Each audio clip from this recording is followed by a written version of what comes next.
Mari kita sapa bersama. Assalamualaikum, selamat pagi Prof. Wiwi. Waalaikumsalam warahmatullahi Masya Allah. Insya Allah, bagaimana kabarnya Prof. Gimana Wiwi hari teman? ini? Alhamdulillah baik. Mau nangis saya. Oh, Insya Allah Prof. Hari ya begitu panjangnya perjalanan Iya, ya Prof hingga saya hari ini. sudah tua sekali ternyata. Masya Allah. Mau nangis ini nggak tahu ya. Ya, luar biasa sekali Prof. Dan memang itu menjadi inspirasi, terutama saya dulu pernah menjadi mahasiswanya Prof. Wiwi tersendiri. Nah, memang saya juga alumni Winsma Nampel Surabaya, rekan-rekan semuanya dari SAA Winsa, dan saya mengetahui betul bagaimana perjalanan panjang Prof. Wiwi yang waktu itu menjadi kajur dari studi agama-agama, membangun studi agama-agama, dan bisa hidup hingga hari ini studi agama-agama, terkhusus di Winsa ya Prof. Luar biasa sekali, sangat terbuka, sangat inklusif, dan bisa maju, dan tentu itu berkat dukungan dari seluruh tim dan terkhusus oleh Prof. Wiwi. Selamat pagi Prof. Wiwi, luar biasa, sangat mengharukan sekali hari Iya. ini kita bisa bertemu dengan Prof. Wiwi di tengah padatnya jadwalnya beliau. Beliau hari ini telah menjadi Wakil Rektor UIN Sunan Ampel Surabaya, dan tentu banyak sekali hal-hal yang sangat panjang sekali. Baik, Prof. Di sini saya juga sudah ada beberapa pertanyaan untuk menjadi pemantik tentunya, sebelum nantinya rekan-rekan yang hadir di sini bisa sharing, bisa lebih dekat lagi berbicara dan berdialog dengan Prof. Wiwi. Sebenarnya saya ingin tahu dulu, Prof, bagaimana sih awalnya tertarik menekuni bidang sosiologi agama, kearifan lokal, dan relasi antara agama. Karena memang saya melihat Prof. Wiwi tadinya berkebutuhan TS, lalu lanjut di sekolah yang lainnya, dan bagaimana kenapa memilih sosiologi agama, Prof? Dan bagaimana mungkin bisa diceritakan dan bisa menjadi inspirasi untuk rekan-rekan yang hari ini hadir di satu jam bersama Prof. Silakan. Oke. Terima kasih. Bismillahirrahmanirrahim. Assalamualaikum warahmatullahi wabarakatuh. Waalaikumsalam. Muhammad, Muhammad. Terima kasih Mas Ridwan yang saya hormati yang ada di Zoom ini, khususnya Mbak Muriana yang luar biasa sudah mengawal kegiatan ASA ini yang sudah keren dari awal. Saya ingin mengikuti terus, tapi saya mohon maaf sekali lagi tidak bisa aktif gitu. Dan eh, apa yang sudah di profil tadi disampaikan, saya terharu sekali. Masa saya seperti itu, perjuangan saya ingat sesulit itu, ini mau nangis lagi. Karena kalau semakin tua itu ternyata apa yang kita lakukan itu yang kemarin-kemarin itu baru tahu, oh begitu ya saya kemarin itu baru ingat sekarang kan begitu. Jadi seperti saya diingatkan kembali oleh Mbak Muriana sama Mas Ridwan diputarkan tadi. Terima kasih. Eh, yang tadi sesuai yang disampaikan Mas Ridwan, bagaimana saya bisa tertarik di sosiologi agama. Ini sangat sederhana sekali karena saya itu lahir dari kampung, jadi foto-fotonya ada ya. Dan daerah saya itu adalah basis PKI. Lalu di rumah saya itu eh, Kauman yang saya mangku masjid. Ketika saya keluar dari masjid itu eh, ya saya melihat agak terharu sekali. Masa lingkungan saya seperti ini ya, saya dari kampung ke kemudian sekolah saya memang dari Madrasah Sanawiyah Aliyah kemudian sampai ke Winsa itu Sanawiyah itu kan udah pakai jilbab nih sekolah itu. Nah, saya keluar saya dibilang ninja lewat gitu ya. Dan kemudian itu sampai eh, memang saya satu-satunya yang pakai jilbab dan satu-satunya yang saya kuliah di UIN. Waktu itu namanya masih IAIN di tahun 90. Nah, berangkat dari lingkungan yang notabene tidak tidak agamis ya, tentu panggilan hati karena ada masjid yang itu peninggalan zaman Belanda, lalu orang tua nenek dan orang tua juga di situ, lalu tentu kenapa itu tidak sampai ke lingkungan yang lainnya karena Islam ini sebagai pondasi kekuatan kita, sebagai keyakinan hidup kita, lalu hanya lingkungan saya sendiri yang tahu, maka itu rasanya saya tidak berguna bagi lingkungan. Sehingga uh, ketika menapaki masuk ke dunia universitas, itu saya lulus S1 itu saya kembali ke kampung, lalu saya door to door untuk mengajak ibu-ibu khususnya, karena ibu ini adalah Madrasatul Ula ya, jadi dia itu tempat pendidikan pertama itu adalah ibu, maka saya mengajak ibu-ibu ke masjid untuk belajar Al-Quran. Nah, dapat 20 orang, saya ajak ke masjid, lalu alhamdulillah, lalu bertahap, tentu disambut baik oleh sebagian, tentu responnya tidak, dan itu biasa. Lalu kita harus melakukan proses pendekatan persuasif, dan alhamdulillah bisa berjalan. Lalu tahun 97 saya menikah, karena saya harus ke lalu kemudian di situ saya terus melakukan pemantauan, karena di kampung saya ini ada kakak saya yang kakak saya ini kuliah di UIN juga. Nah, ini sebuah keberuntungan untuk melanjutkan apa yang sudah saya lakukan. Jadi kakak saya itu melanjutkan apa yang sudah saya lakukan untuk mengembangkan jamaah yang ada di masjid itu. Nah, tidak hanya di masjid tapi ke rumah-rumah. Nah, dari saya memulainya itu sebenarnya tidak sejak lulus kuliah itu, tapi sejak saya masih ini ngurusin anak-anak SD, SMP, SMA, belajar matematika, belajar Indonesia, pokoknya pelajaran-pelajaran sekolah aja dulu awalnya. Nah, begitu saya lulus kuliah itu baru saya fokus ke keagamaan, fokus ke keislaman. Masa kita hanya bisa belajar matematika, lalu belajar IPA, IPS itu aja. Tentu ini harus didukung dengan ilmu keislaman yang saya dapatkan dari UNSA, mulai dari sanawiyah, aliyah, lalu dari UNSA itu. Nah, kemudian saya kembangkan melalui itu. Nah, kan pertama kali saya menulis itu skripsi itu sebenarnya saya fokusnya ke psikologi, teori tentang Sigmund Freud ya, psikoanalisis Sigmund Freud, perspektif Islam. Itu pertama kali skripsi saya. Nah, itu sebenarnya suka ke psikologi. Tapi karena di perjalanan S3 lalu ada proses perubahan, kenapa harus pindah ke sosiologi, itu saya mulai suka melihat kearifan lokal yang ada di kampung saya sendiri, yang masih suka ini ada memuja semacam padepokan, lalu sendang yang ya masih sangat syirik ya menurut saya. Menurut kita sebagai seorang muslim itu kan syirik. Lalu bagaimana peran kita sebagai seorang alumni, seorang dosen, ya tentu kita harus berkontribusi kepada masyarakat. Dan alhamdulillah bertahap saya menulis itu, termasuk tulisan saya yang mau masuk menjadi persyaratan guru besar. Masuk Skopus pertama kali itu kan Kiai Kampung, itu sebenarnya komparasi dari peran-peran para Kiai Kampung yang ada di kampung saya dan kampung sebelah, yang tentu bagaimana melihat masyarakat kami yang abangan ya, yang abangan dan macam-macamnya itu. Nah, alhamdulillah sekarang sudah bersih, sudah rapi, tak ada satupun yang ya kita fokusnya keislaman ya, karena saya fokusnya di kampung saya Islam ya, mohon maaf karena ini adalah studi agama-agama, tapi saya menyebutnya di kampung saya itu memang Muslim saja, yang non Muslim tidak ada. Tapi yang di awal saya sampaikan bahwa itu tadi adalah basis PKI yang notabene sebenarnya Muslim, tapi KTP saja. Nah, alhamdulillah sekarang sudah PKTP dan ininya sudah sesuai. Alhamdulillah gitu. Nah, jadi kenapa saya tertarik di sosiologi agama? Tentu salah satunya adalah bagaimana kita mendekatkan diri dengan masyarakat yang kita punya ilmunya dari kampus, tentu itu harus kita kembalikan kepada masyarakat. Sekalipun saya ada di UNSA, saya tetap harus mengabdi di kampung saya yang sudah membesarkan saya.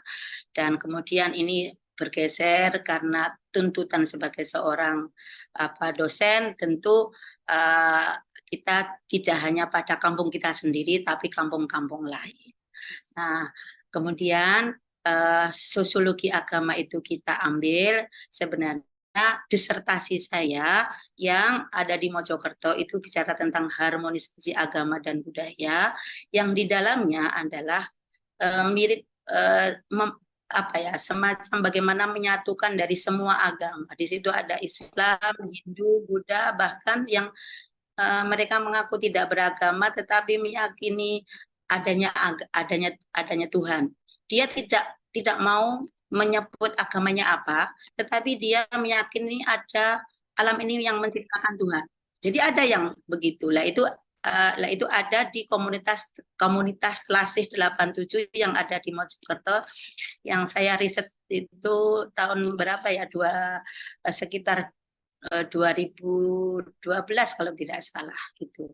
Jadi karena keragaman kepercayaan dan keragaman masyarakat yang menganut agama yang ada di Mojokerto tadi menjadi salah satu distingsi dari disertasi yang saya tulis.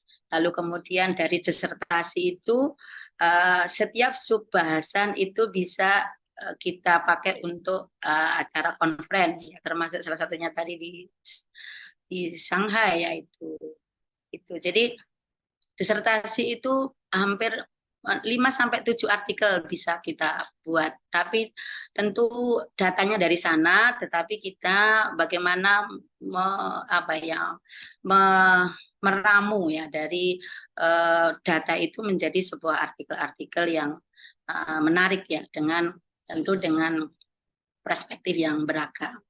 Jadi itu Mas Ridwan. Mas Ridwan saya lupa tahun berapa ya ada di Winston Ampel itu saya mengajar. Saya juga lupa ini. Dan, ya. Saya Siap, pengennya Prof. sih muda terus, semangatnya muda, tapi usia itu tidak bisa dibohongin gitu loh. Kalau ada adik-adik yang dari sini, saya siap. Jadi tugas saya sekarang memang harus melakukan proses kaderisasi. Jadi tuntutan seorang profesor itu harus punya kader untuk dia bisa lektor kepala. Dari lektor bisa lektor kepala, dari lektor kepala bisa profesor. Dan itu harus menulis itu tidak boleh sendiri. Saya dulu menyesal kenapa menulis sendirian begitu yang ketika menulis itu. Nah sekarang saya nggak mau sendiri. Kalau setiap nulis itu harus kolaborasi dengan siapapun. Uh, Sekalipun itu beda beda bidang ya, beda bidang. Nah ada yang di Jogja Al-Ahwal yang baru saya tulis itu adalah disertasi dari uh, mahasiswa pasca di UINSA, dosen IAIN Kediri, UIN sekarang UIN Kediri. Nah itu adalah ekstrak dari disertasi. Jadi ya saya pasti ngajak tulisan mahasiswa, saya izin mengekstrak, buatkan kerangka, mahasiswa saya, yang itu saya minta menulis, dan promotornya juga saya ajak bareng-bareng. Tak tambah lagi yang kader saya dari ini. Nah, saya kira itu ya Mas Riban, kok panjang sekali ya, mohon maaf ya, Baik. kurang Tidak fokus. apa, Prof. Luar biasa sekali. Tentu tadi masih terbawa suasana ya dengan sepak terjangnya Prof. Wiwi, dan luar biasa sekali kalau memang kadang sudah banyak sekali yang diurus. Kadang kita melihat diri sendiri aja kadang lupa ya, Prof. Ya. Jadi kayak apa sih yang udah kita lakuin, kita mah nothing tulus gitu ya. Tapi memang karena ketulusan dari Prof. Wiwi dalam berjuang di akademik, khususnya di bidang agama, budaya lokal, dan juga harmonisasi agama ini luar biasa sekali. Dan tentu kita tadi sudah tahu bagaimana kisah awalnya ya Prof. Wiwi menggeluti dunia sosiologi agama, kearifan lokal dan relasi antar agama. Dan dari semua perjalanan tadi, Prof, saya jadi penasaran, Prof. Kira-kira nilai atau prinsip hidup apa sih yang menjadi pegangan Prof. Wiwi dalam berilmu dan berkarya? Hingga sesemangat itu. Kalau tadi kita tahu latar belakangnya memang dengan wilayah yang mungkin cukup homogen ya secara agama Islam, dan itu menjadi laboratoriumnya Prof. Wiwi dalam menerapkan ilmu-ilmu dalam akademiknya. Kira-kira nilai atau prinsip hidup apa sih yang menjadi pegangan sehingga Prof. Wiwi senantiasa semangat luar biasa sekali sampai hari ini bisa menginspirasi banyak orang. Begitu, Prof. Ya, terima kasih Mas Ridwan. Ya, setiap orang pasti punya prinsip atau nilai apa sih yang mau kita perjuangkan dalam hidup ini.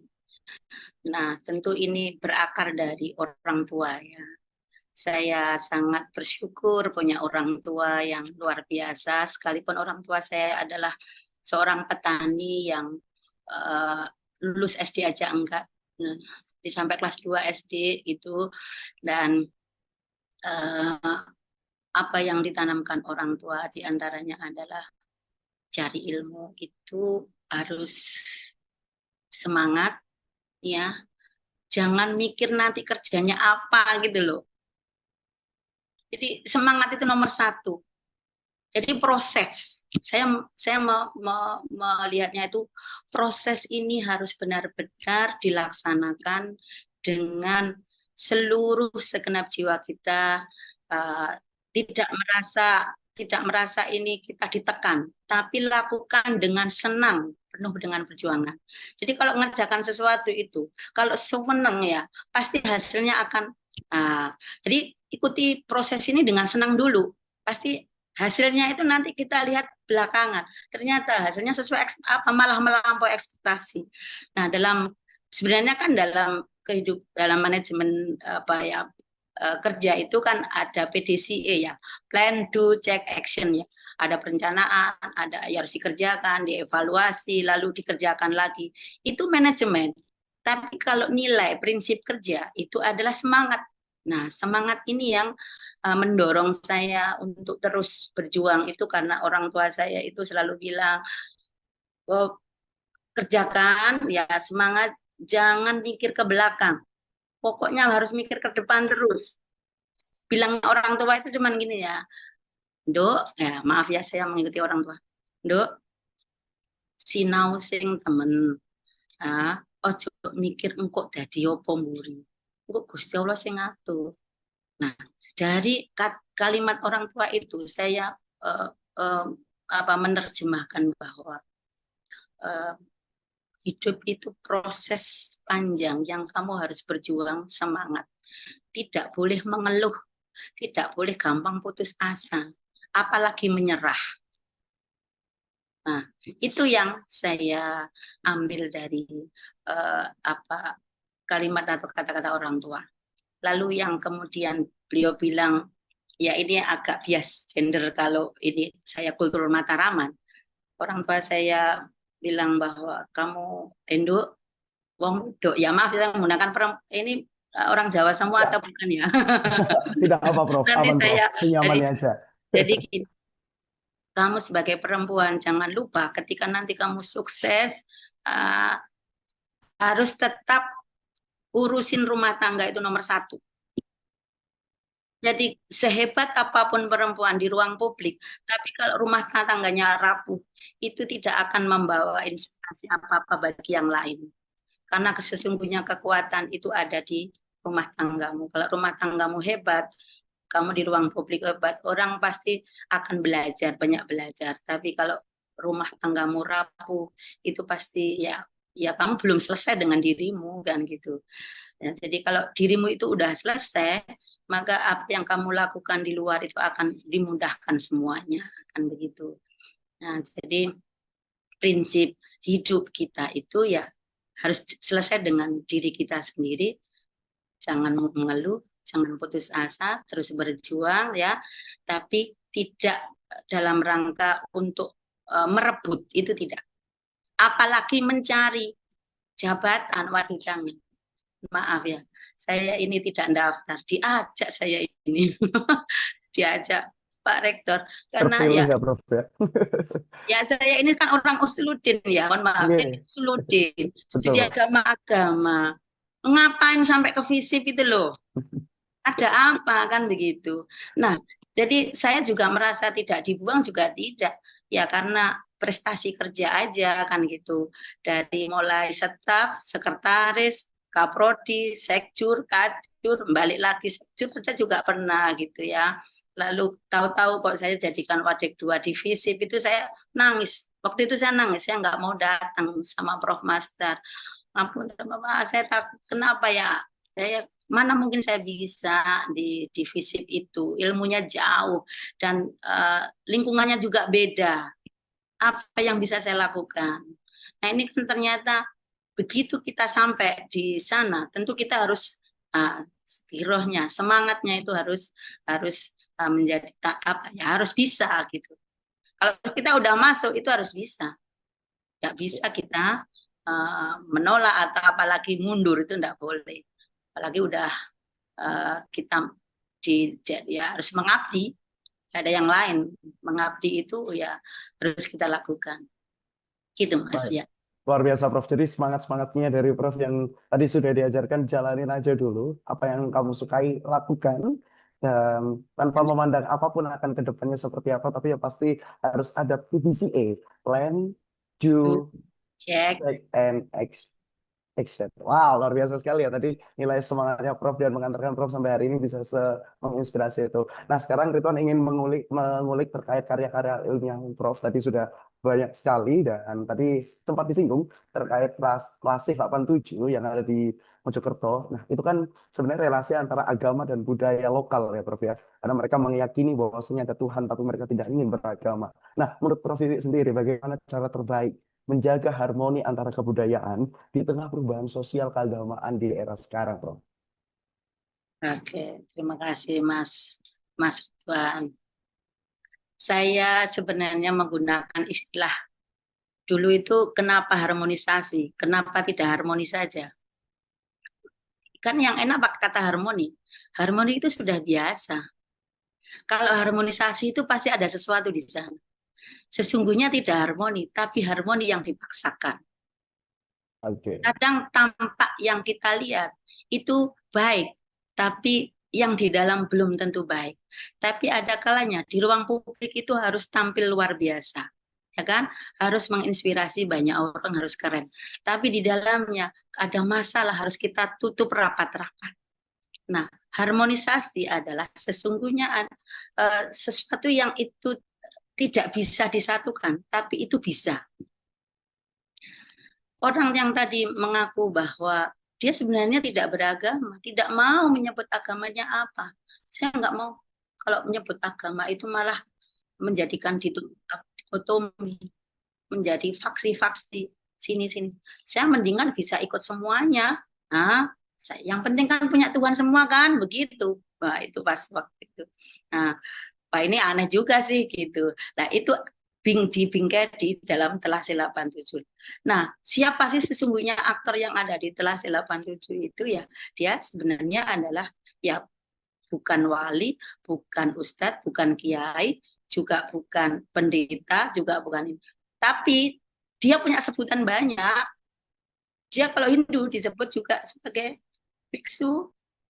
Ya Oke. dia juga disebut sebagai pendeta. Tapi orang dia juga menyebutkan kiai karena dia punya apa masjid yang ya ada masjidnya lah di rumahnya itu, tapi juga disebut padepokan. Nah, ini yang dalam perspektif saya sebagai karena kita sebagai seorang muslim ya, mana ya kita satu ya satu, ideologi ya satu, aliran ya satu, tapi yang ada banyak aliran, banyak itu adalah sebuah keragaman dan sebuah keniscayaan dan itu berwarna-warni itu indah. Tapi kalau tidak memegang salah satu agama, tidak punya nama agama, hanya makin satu, ya, ya memang monotisme ya, gitu. Tapi ini kan tidak normatif ya di dalam apa ya namanya sebuah budaya, apakah itu menjadi sebuah apa ya istilahnya menjadi sebuah ketertarikan saya malah di situ gitu loh. Aneh tapi menarik. Aneh tapi menarik.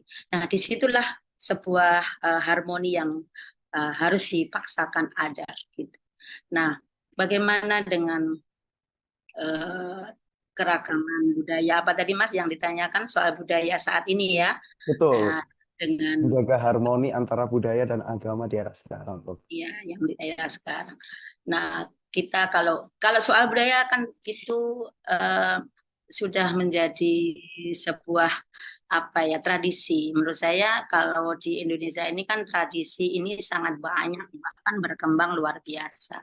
Asalkan tidak menyentuh pada apa apa ya istilahnya ketauhidan ya ini urusan nafsi. Tapi kalau sudah bahas tradisi agama apapun mau itu silahkan. Di Surabaya sebagai kota metropolis aja Mas ini ada namanya Darmo ya.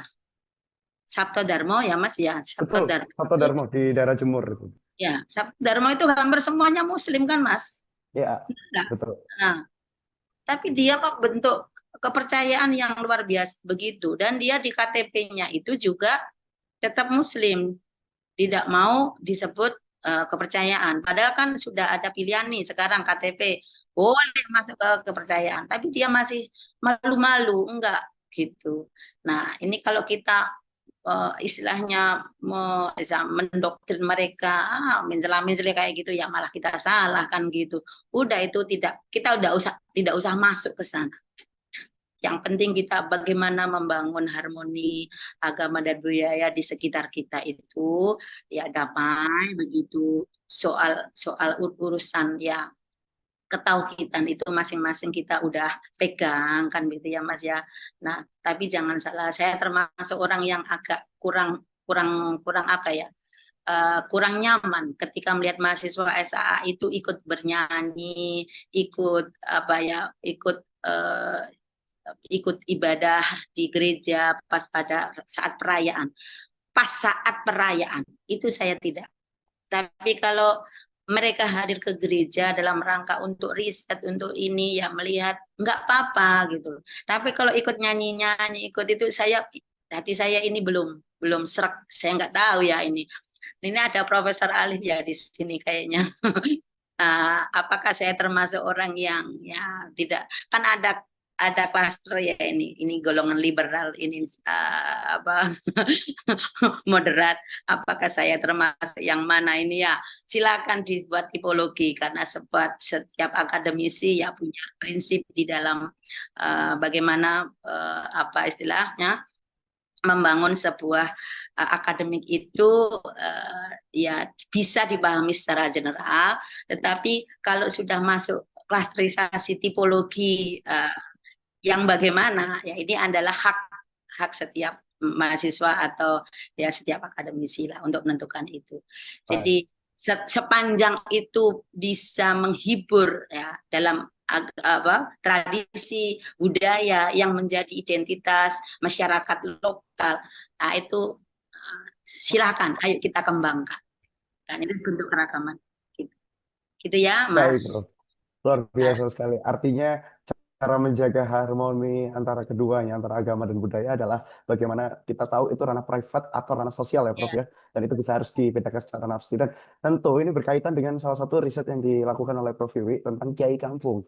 Nah, ya, sebenarnya dari Prof Wiwi menjelaskan bahwasanya otoritas sosial dalam Kiai Kampung itu sangat kuat. Apalagi budaya-budaya yang masih berkembang saat hari ini adalah lebih banyak di kampung daripada di urban ya, seperti di Surabaya tadi dicontohkan di Sabto Dharma. Nah, kiranya menurut Prof Wiwi sendiri, seberapa penting peran Kiai Kampung di era digital ini untuk bisa mengedukasi atau mungkin mendakwahkan agama Islam ini, baik itu dakwah yang secara kultural ataupun mungkin dakwah secara umum universal gitu terhadap para para masyarakat yang ada di kampung gitu ya. Karena memang di era digital ini kadang kita lebih mengatensi orang-orang yang ada di urban ya Prof daripada yang di kampung itu sendiri gitu.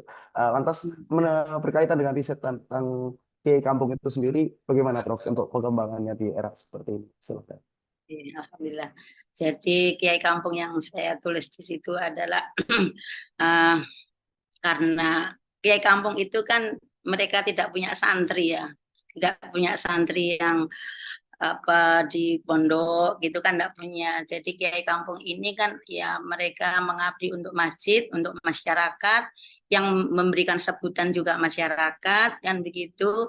Ya tentu dari kehidupan yang sangat sederhana tapi memiliki kedalaman ilmu yang luar biasa dan sudah bisa dibaca oleh masyarakat bahwa akhlaknya itu menginspirasi masyarakat. Nah, ketika seorang kiai kampung yang memiliki kedalaman ilmu, keluasan berpikir, lalu akhlak yang sangat mulia, tentu ini menjadi panutan bagi masyarakat. Apapun yang dia sampaikan tentu akan diikuti.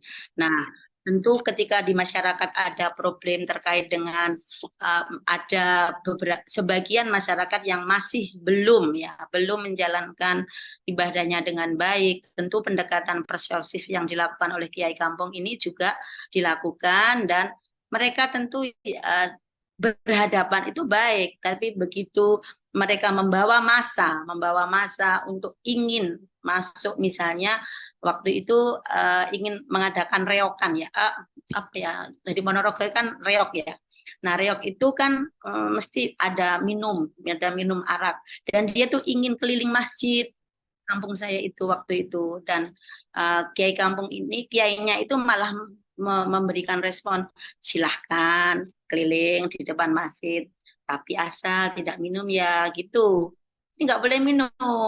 Oke, Nah, kan eh, pemain reok itu rata-rata kan peminum semua kan gitu, karena itu betul. untuk semangat untuk ini kan. Nah, tapi ketika ini sudah menjadi sebuah tradisi di kampung saya, maka dia itu boleh main reok, boleh, tapi tidak minum, dan boleh ngelilingi masjid gitu.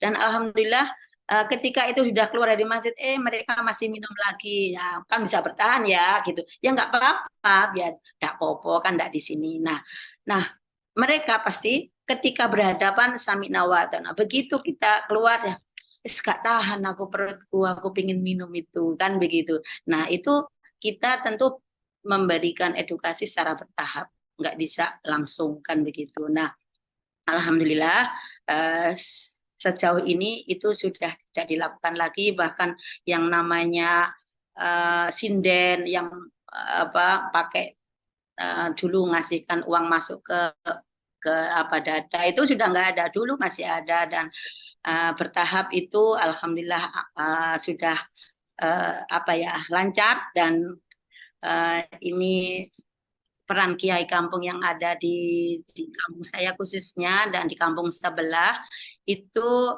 rata-rata begitu. Dan hingga kini mereka memang dakwahnya masih dakwah lokal ya, karena dia waktu itu belum, media itu belum sehebat saat ini. Nah, tentu mereka akan selalu membandingkan dengan apa yang dilihat di media, seperti ya tentu banyak sekali. Mas Ridwan idolanya siapa, kan kita juga nggak tahu ya. Apakah kiai-kiai yang ada di Bojonegoro itu kan tidak mungkin, kalau akademisi kan milih kan gitu ya, milih-milih kan. Jadi, apa kalau yang tua-tua kan beli yang lucu-lucu kan itu. Kalau masyarakat awam kan suka yang lucu-lucu seperti yang orang Bojonegoro. Maaf saya nggak sebut nama. Nah, Iya. kemudian yang di Jogja itu juga begitu. Ada kan begitu. Mereka ya ada di tempat-tempat yang ya, tempat-tempat yang apa, remang-remang. Nah, tapi mereka diedukasi lah. Itu pilihan. Jadi apa itu justru malah tantangannya jauh lebih berat kan begitu. Maka tentu sebagai seorang kiai yang dakwah di lewat media sosial itu jauh jauh lebih mudah sebenarnya, jauh lebih mudah daripada di berhadapan langsung. Karena kalau di media itu kan kita sudah siapkan dengan semaksimal mungkin. Tapi kalau yang kemudian dakwah itunya melalui YouTube ya, misalnya bicara seperti ini lalu di YouTube kan, berarti kan apa, dakwahnya media dan dakwahnya langsung kan bisa dipakai dua-duanya. Nah, kalau yang dimaksud Mas Ridwan itu adalah dakwah melalui media sosial, berarti kan memang dia berhadapan dengan dunia maya langsung seperti saat ini, tapi tidak berhadapan langsung. Ini kan yang harus kita bedakan. Nah, itu menurut saya jauh lebih mudah. Seperti dengan Mas Ridwan bertanya dengan saya, ini kan kadang-kadang itu ada keselionnya, ini harus hati-hati, tidak bisa diedit. Tapi kalau berhadapan langsung, lalu pakai YouTube itu bisa diedit. Nah, itu yang mungkin sisi kelemahannya di situ ya. Jadi seorang pendakwah yang melalui media sosial, dia harus benar-benar ya, kalau apalagi ya misalnya live seperti ini, itu harus benar-benar hati-hati betul, dipersiapkan dengan matang, jangan sampai salah. Kalau sudah salah, masuk udah dibully Kak karu-karu kan Iya, begitu. apalagi banyak potongan-potongan ya, Dok, Nah, anu, apalagi Prof ya. foto-fotokan yang Baik, artinya kalau Ridwan boleh simpulkan ya Prof ya, bahwasanya Kiai Kampung ini perannya sangat besar ya, terutama terhadap masyarakat di kampung, dan tentu di era digital ini peran Kiai Kampung adalah memberikan ini ya Prof, apa ya, memberikan filterisasi ya untuk disrupsi-disrupsi dari info-info di sosial media Ya, agar masyarakat kampung ini tetap teredukasi dengan benar gitu ya, karena memang era disrupsi ini informasi antara hoax sama tidak hoax ini tipis sekali bedanya, Prof ya. Baik. Nah, kalau tadi kita sudah menyinggung salah satu karya ilmiahnya Prof. Wiwi terkait Kiai Kampung, nah saya juga membaca bahwasanya Prof. Wiwi ini cukup concern di isu agama dan kesehatan mental juga ya Prof ya. Dalam salah satu karya ilmiahnya Mu'alaf dan proses pendampingan pasca konversi agama. Wah, ini luar biasa sekali. Mungkin itu bisa. pengabdian sebenarnya. Oh, itu pengabdian ya Prof ya? Itu Bukan. pengabdian, bukan Oke. mungkin saya. Dan menarik sekali. Tadi saya juga sama Kak Muriana juga melihat, wah ternyata Prof. Wiwi ini banyak sekali ya, tidak hanya satu bidang saja yang diteliti begitu. Nah, terkait agama dan kesehatan mental, Prof.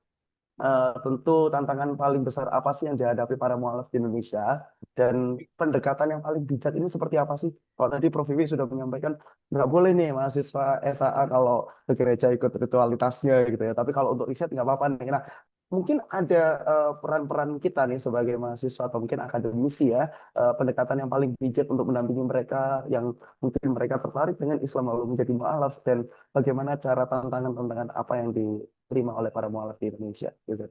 Iya, iya, terima kasih Mas Ridwan. Jadi saya waktu itu ada pengabdian di Masjid Al Akbar.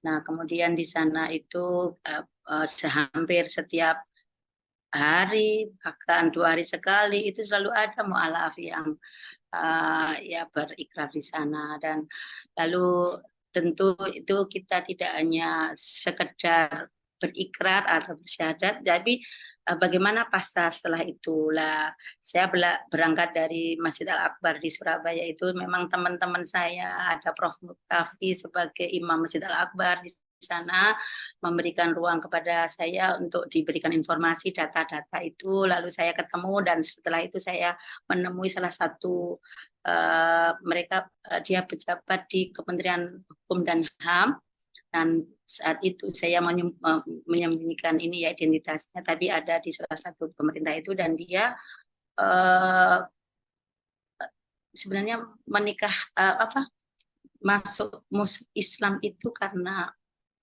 pasangannya adalah seorang Muslim. Nah, sebenarnya tidak disetujui oleh orang tuanya. Nah, dari agama non Muslim itu. Nah, tapi karena semangat dari imamnya yang luar biasa itu, dia berhasil. Namun seiring perjalanan itu imamnya ini karena ya kondisi ekonomi ya dia diputus semua dari keluarganya. Biasanya kan begitu, dari uh, agama sebelumnya itu seluruh keluarga pasti diputus. Uh, Hubungan keluarga, ekonomi, warisan itu nggak dapat semua. Nah, untungnya yang perempuan ini adalah seorang PNS ya, seorang PNS, dan dia sangat mandiri. Nah, lalu dia termotivasi merangkul teman-temannya yang mereka terputus dari keluarganya. Jadi dia punya komunitas sendiri, komunitas mu'alaf. Nah, di komunitas mu'alaf inilah yang kemudian mereka yang masih baru atau yang sudah lama itu kan mengedukasi yang baru-baru itu, yang terputus dari keluarga itu. Nah, mereka kasih ya tentu ada yang pengen balik, ada yang ini, tapi karena kekuatan keimanannya sudah kuat, maka dia akan tetap terus apa akan terus terjaga ya, artinya dia tetap kuat. Dan alhamdulillah karena di Masjid Al Akbar itu tidak hanya sekedar ikrar, tapi setelah itu diajari mulai ya membaca Al-Quran, lalu kandungannya, lalu bagaimana berbagi ya, yang terpenting di situ membangun kerukunan ya, ya silaturahim ya, maksud saya silaturahim di masjid itu. Dan sampai kegiatan-kegiatan yang sifatnya sosial keagamaan ini terus berjalan. Jadi ketika kita sudah mengajak, jangan kita lepas. Sama kalau sudah masuk ASAI, jangan setengah-setengah. Ya, kalau sudah masuk asosiasi SAA, ya harus full gitu. Jangan seperti saya ya. Jangan seperti saya. Saya ada tugas besar ini di ASAI yang belum saya selesaikan, nanti saya dengan Mbak Muriana. Nah, jadi kata kuncinya setiap mu'alaf itu tentu ada masalah, bagaimana mentalnya itu bisa terjaga, bisa kuat, maka jangan dilepas. Dia harus kita rangkul sampai dia benar-benar mandiri. Setelah dia mandiri, dia akan ngajak orang lagi gitu. Nah, sama. Nah, seperti Mas Ridwan ini kan sebelumnya belum muncul nih, sama Mbak Muriana diajak. Nah, nanti Mas Ridwan juga akan ngajak lagi, adik lagi, udah mandiri ganti lagi kan begitu. Ya gitu, kalau membangun sebuah organisasi, membangun sebuah kemandirian personal atau membangun kepribadian, tentu dimulai dari kita mengajak itu sampai dia benar-benar mandiri. Setelah mandiri, baru ya, dia akan ngajak lagi, ngajak lagi. Oh iya, ini Mas kok Oke, siap. Gimana? oke, di kolom chat itu Ya, saya tahu ini. ya, setelah ini akan saya bacakan, Prof. Tapi ada satu pertanyaan, ini mungkin jadi close dari banyak pertanyaan yang tadi kita bahas. Sedikit sebelum nanti kita sesi tanya jawab, dan mungkin nanti rekan-rekan yang mau bertanya bisa raise hand. Jadi, dalam konteks pluralisme agama di Indonesia, Prof, menurut Prof BW, yang paling mendesak untuk diperkuat itu adalah dialog antar agama, literasi, atau empati sosial. Kira-kira apa, Prof?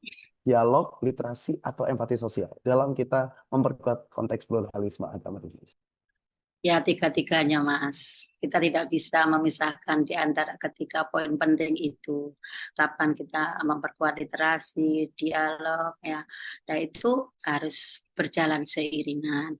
Kalau hanya satu, maka ya itu tidak akan mampu yang lainnya. Karena dialog itu juga penting, kan. Literasi juga penting. Sama, ketika jadi dosen itu tidak boleh hanya mengajar, tapi jika harus riset, harus mengabdi. Kalau apalagi udah guru besar, tunjangannya banyak, maka jangan lupa dia harus juga berbagi, kan begitu. Harus ngajak timnya yang ada di kaderisasi, itu penting sekali. Maka bagaimana kita menjaga pluralisme di Indonesia yang luar biasa ini, maka konsep literasi, dialog, ya itu harus. Dan bahkan SA ini akan menjadi pionir lah. Dulu SA atau dulu waktu pertama kali saya masih perbandingan agama dan saya pertama kali menulis perbandingan agama, garing studi agama-agama, lalu saya disentil sama Prof. Amin Abdullah.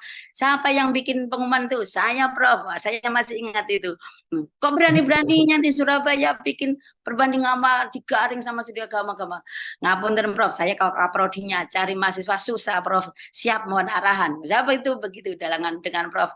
Amin Abdullah itu selalu sehat beliau, alhamdulillah ilmunya luar biasa. Saya senang diajar sama beliau waktu S3 di Winsa itu. Mohon maaf ini sedikit Siap, terkenang tidak sama apa-apa. orang guru-guru saya yang mengajari Baik. saya Benar, gitu. benar. Artinya adalah dalam konteks pluralisme agama di Indonesia, karena memang yang hadir hari ini juga rata-rata jadi dari akademisi di dunia SAA begitu. Artinya dari dialog, literasi, dan empati sosial menjadi unsur penting yang tidak bisa dipecahkan ya, Prof, untuk membangun pluralisme agama di Indonesia. Gitu ya, Prof ya. Baik. Iya. Luar biasa sekali, Prof. Hampir 1 jam kita berbincang, mengenal lebih dekat dengan Prof. Wiwi. Dan tentu kami Iya. buka kesempatan untuk seluruh peserta. Mungkin ada yang mau bertanya secara langsung, kami persilakan untuk raise hand. Mungkin ada yang mau berinteraksi secara langsung. Tadi juga sudah di-spill sama Prof. Wiwi, ada beberapa tokoh-tokoh akademisi yang hadir di tengah-tengah kita. Nah, mungkin bisa mau berbincang secara langsung, kami persilakan untuk bisa raise hand. Tentunya nanti yang raise hand akan Ridwan tunjuk untuk berikan kesempatan untuk berbicara langsung dengan Prof. Wiwi. Di kolom komentar dari Febrian Arif Pratama ada pertanyaan. Terima kasih Prof. Wiwi, luar biasa. Terima kasih telah memberikan pengalamannya, Prof. Saya sangat tertarik ketika Prof menjelaskan tentang Kiai Kampung. Namun, saya ingin bertanya, Prof, kalau seandainya ada Kiai Kampung, berarti ada Kiai Kota dong, Prof. Pertanyaan saya, Prof, bagaimana menurut Prof yang disebut Kiai Kota? Apakah Kiai Kampung bisa menjadi Kiai Kota? Terima kasih, Prof. Nah, ini berarti yang ditanya ada indikator ya, penentuan siapakah Kiai Kota itu ya. Silakan Prof. Iya. Ditanggapi. Iya. Iya. Kenapa kok saya tidak riset soal Kiai Kota masalahnya kan? Saya belum melakukan riset itu. Jadi mungkin Kiai Urban itu yang bisa disebut dengan Kiai Kota ya. kalau dari kampung dia dulu menjadi kiai ya, kemudian dia ke kota mengamalkan ilmunya seperti di kampung dibawa ke kota menjadi kiai urban. Tapi kalau disebut kiai kota ya mungkin bisa di indikatornya kita perjelas di situ. Nah, kalau pertanyaannya apakah mungkin ada kiai kampung dari kota? Kiai kotanya belum diriset ini masalahnya, Mas. Belum saya buat risetnya. Tapi dalam pikiran saya, kalau dia dari kampung lalu ke kota dengan membawa misi yang sama, itu menurut saya kok kiai urban ya, gitu. Kiai urbannya itu yang perlu di ya perlu diriset ini, perlu diriset lagi lah. Kalau melakukan riset itu nanti ya jangan sendiri, ajaklah mahasiswa. Kalau dapat inilah di Lipkap Dimas atau dapat riset sampai ratusan juta, ajaklah mahasiswa, dosen-dosen muda. Kalau saya begitu ngajak-ngajak dosen. Kadang, "Wes kamu yang ngerjakan ini nih, saya bikin kerangkanya, ayo rapat bareng." Ya udah, jalan-jalan kemana gitu. Biasanya begitu kalau kami pergi ya. Jadi memang ide itu harus dari profesornya ya. Tapi kalau untuk cari data-data ya saya ini apalagi ini udah ada pertanyaan dari Mas Febrian ya, Luar Kiai Kak, biasa. Kiai Mas Kota. Febrian. Mas Febrian kayaknya perlu diajak riset juga ini, Prof. Iya, boleh, boleh kita riset kolaboratif juga Bu, bisa nanti. Monggo.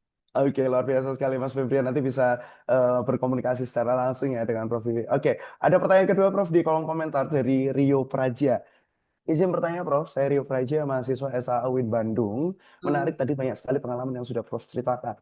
Apakah ada kiat-kiat tersendiri agar produktif dalam belajar dan membagi waktu di tengah kesibukan sebagai mahasiswa Prof?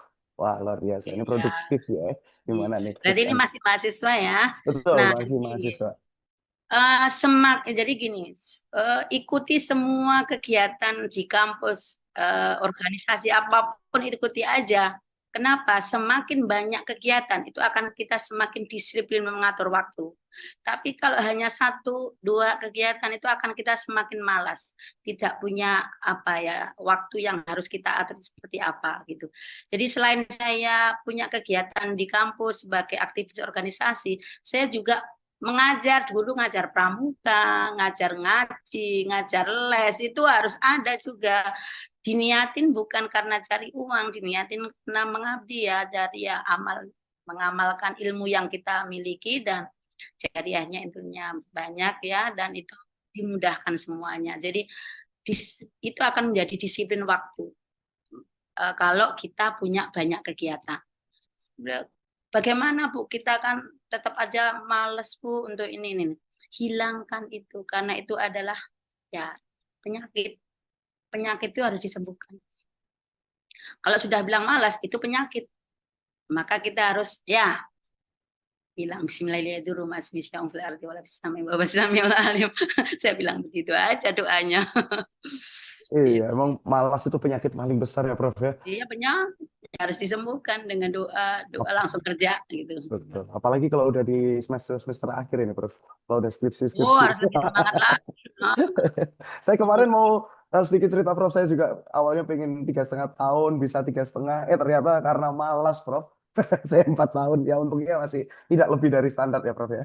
itu sudah masih wajar, masih Masih wajar. Oke. bagus. Nah, Oke, barangkali dari rekan-rekan yang lain ada pertanyaan. Luar biasa sekali hari ini cukup ramai di kolom Zoom meeting. Mungkin ada yang mau bertanya, mungkin ada yang mau raise hand. Tadi sepertinya banyak yang malu-malu ya. Tidak ingin bertanya secara langsung, jadi by tekstual gitu ya. Mungkin dari rekan-rekan yang hadir mau raise hand, berbincang secara langsung dengan Prof. Wiwi. Atau mungkin di sini ada yang mahasiswanya Prof. Wiwi juga ya, karena memang Prof. Wiwi sudah mengabdi di IAIN atau UIN Sunan Ampel Surabaya begitu panjang. Jangan-jangan nih mahasiswa yang sudah jadi dosen ada yang bergabung, jangan-jangan ya.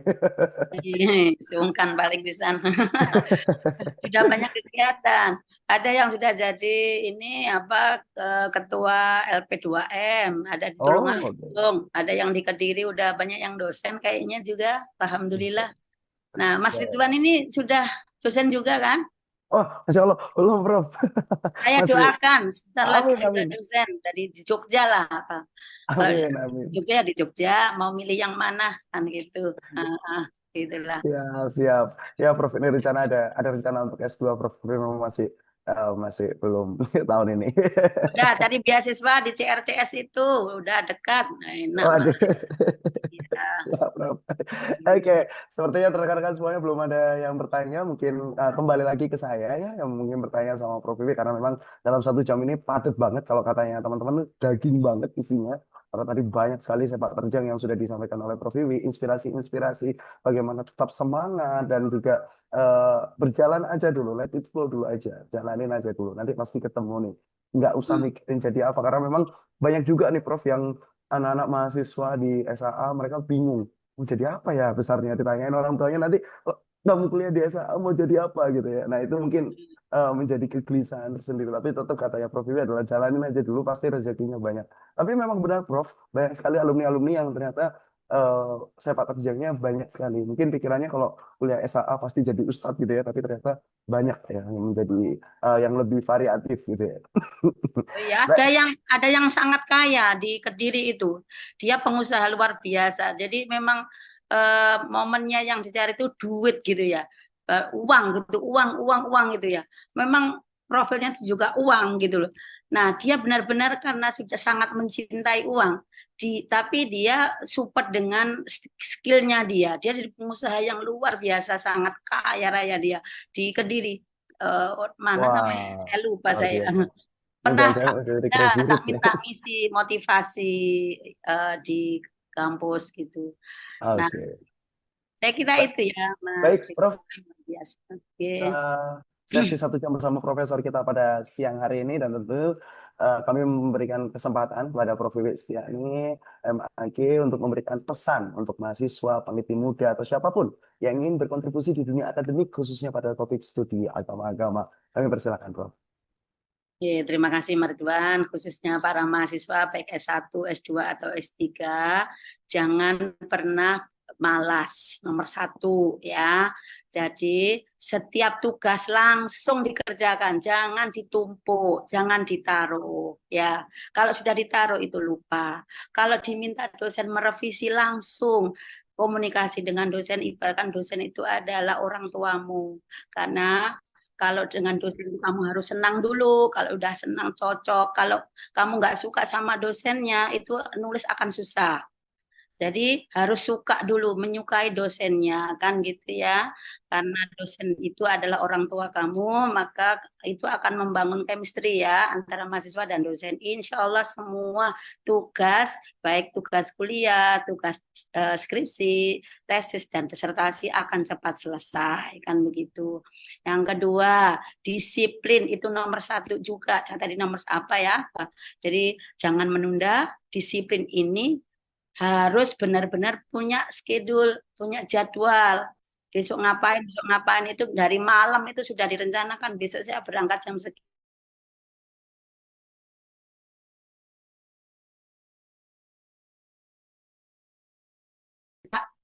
Saya kan dengan Mbak Muriana udah saya rencanakan siap Mbak. Begitu hari ya, ya saya harus ngikutin yang ada di kami, ada apa waktu itu karena posisi lagi di Bone, lalu bersama Pak Sekjen saya nggak berani, masa aku harus ini gimana, saya kan nggak bingung ini. Nah, tapi memang harus kalau sudah diminta harus siap.